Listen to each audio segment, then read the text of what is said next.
Hello everybody, Dasher Warrior here, back with another video for you all. And today we're playing more Halo Infinite. I decided to switch up the game mode. Instead of Team Snipers, we're playing Big Team Slayer, so hope you appreciate the content. Anyways, last time we were talking about my game, and we'll continue the discussion here, talking about the multiplayer. I mean, I gotta milk that content one way or another, so here we go. So I finished up the first half of the game.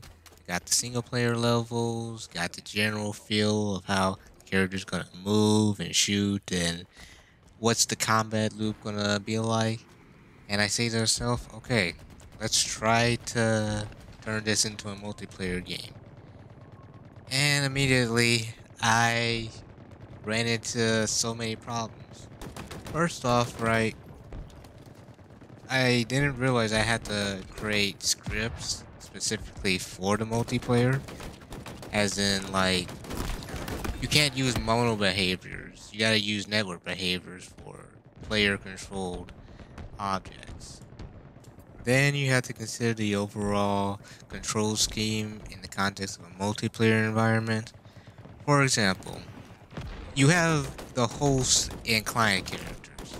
When you press W, you want to move your character. You don't want to move the host character as well. And this extends to pretty much everything in a multiplayer environment, right? You want to make sure only your camera's on in your client scene. You want to make sure that your guns shoot and you're not controlling someone else's gun. Now, after I figured out how that whole thing works, it was time for me to start relearning old systems that I thought I had working just fine. Yeah, sure, they work in the single player, but in a multiplayer environment, just not at all. A great example of this is the weapon switch system I made. Oh yeah, sure. In a single player environment, if I press the pickup button, it'll go straight into the character's hand. But in multiplayer, maybe it'll go into the player's hand on the server, but not on the client. Client won't see anything that happens. So after you figure out how to sync that up, it's time to sync how players shoot. And this is a headache because this causes delay. If you have it working on the server, then the bullets will look like they're going behind the player's last position. If you try syncing it on the client, well, now it causes some issues because you need the bullets to be spawned on the server, but they're getting spawned on the client, and the damage is also related to where everything is synced. If you have it on the client, there's not going to be parity with the server as far as how much a player has. Now, I could have made this whole process easier on myself looking back by just deleting a line of code from mirror scripts. But I said to myself, I'm gonna do this the right way. I'm not gonna cheat. I'm gonna make sure that everyone has their references, everyone is synced up, and giving the server its commands and the clients its commands. But I don't know if I'll do that again because it just never ended. It took like so long for every script, and there was barely any tutorials. There'd be like maybe one or two tutorials on how to get something to work, and then that'll just be it. That'll be it, and I gotta figure it out on my own. Considering how I never created a multiplayer before, it's like, wow, I gotta do so much more work than a single player. However, even with all the headache I had with the multiplayer, I still felt like it was easier than single player. And the main reason for this is because all the scripts was first made in a single player environment. Right? It's not gonna get harder, it's just gonna be more work I have to try to do. And there's a lot more steps I gotta remember, but at the very least it's not like I'm recreating the wheel entirely. It's just sort of an evolution of the script in a multiplayer environment. I will say this though, if you're a dev and you're working on a game that has both a single player and multiplayer, then at a certain point you're going to feel this intense urge to kind of either scrap one aspect of the game and polish the other, or you'll feel a need to sort of rush things. One way this materialized for me was when I was getting closer to the end of developing my game. I thought so many times the game was done, but I did sort of leave it up to the players to create their own unique name tags before they got into the lobby that they were joining. And what this would do if they had the same name tag, they would just get kicked out the lobby. And I didn't put a warning or anything like this at first.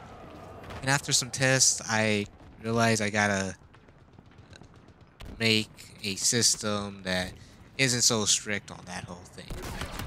All I did was put a number that signifies, hey, you use someone else's name, but we're gonna allow it.